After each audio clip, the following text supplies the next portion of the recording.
നോക്കി കഴിഞ്ഞിട്ടുണ്ടെങ്കിൽ എന്താണ് സംഭവിക്കുക എന്നുള്ള കാര്യമാണ്. അപ്പോൾ നല്ല അടിപൊളി കൊക്കക്കോള ഒരെണ്ണം വാങ്ങിയിട്ടുണ്ട്. നമ്മൾ നേരെ നല്ല ചൂടുള്ള പാനിലേക്ക് ഒഴിച്ചു കൊടുക്കുകയാണ്.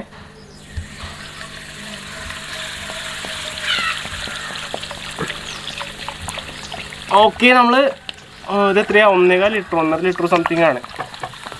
ഇത് ചൂടായി കഴിഞ്ഞിട്ടുണ്ടെങ്കിൽ എന്താണ് ഉണ്ടാവാൻ നോക്കാം നമുക്ക്. ഓക്കെ, അപ്പോൾ നമ്മുടെ പാനിൽ ഒഴിച്ചിട്ടുണ്ട്. ഇനി ഇത് കുറച്ച് നേരം ചൂടാൻ വെക്കാം. എന്തായാലും ഇത് ഒന്ന് ചൂടായി വറ്റി വരാനായിട്ട് കുറച്ച് സമയം കൊടുക്കുക. അത്ര നേരം നമുക്ക് വെയിറ്റ് ചെയ്യാം. നമ്മുടെ കൊക്കക്കോളയുടെ വറ്റൽ പുരോഗമിച്ചുകൊണ്ടിരിക്കുകയാണ്. എന്തായാലും കുറച്ചുകൂടി വെയിറ്റ് ചെയ്യേണ്ടി വരും. ടൈം ഒരുപാട് എടുക്കുന്നുണ്ട് കേട്ടോ.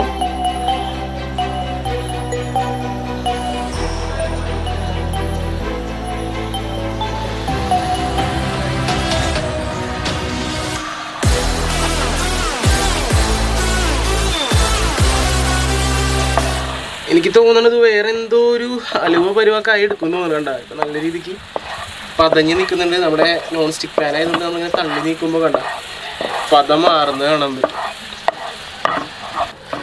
ഓക്കെ, ഇപ്പോൾ നമ്മുടെ കൊക്കക്കോളതേ നമ്മൾ ചൂടാക്കി ഈ ഒരു പരുവായിട്ടുണ്ട് കേട്ടോ. ടാറ് പരുവ ശരിക്കും കണ്ട ടാറെന്നേ തോന്നുള്ളൂ. ടാറ് നിന്ന് തിളയ്ക്കണ പോലെയുണ്ട്. ഇത് ആ ഒരു കുപ്പി മാത്രം കൊക്കക്കോള എടുത്തിട്ടാണ് കേട്ടോ ഇങ്ങനെ കിട്ടിയിരിക്കുന്നത്. സംഭവം നോക്കിയേ, ശരിക്കും നിന്ന് അയ്യോ, ഇതാണ് നമ്മൾ കുടിച്ചോണ്ടിരിക്കുന്ന കൊക്കക്കോളയിലുള്ള സംഭവം. കലക്കി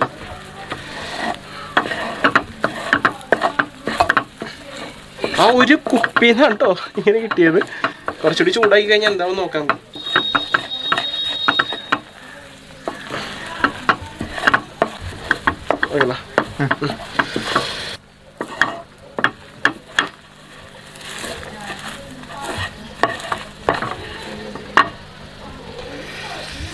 ഓ എൻ്റെ പൊന്നു,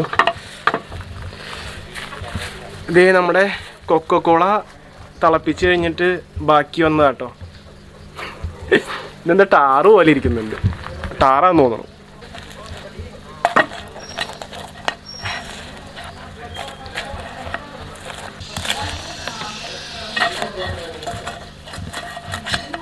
നമ്മുടെ കൊക്കക്കോള ചൂടാക്കി ഇത് ഈ അവസ്ഥയിൽ എത്തിയിട്ടുണ്ട് കേട്ടോ.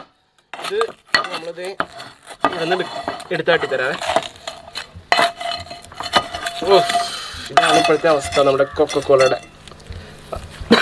ആ ഒരു കുപ്പി കൊക്കക്കോള എടുത്തിട്ട്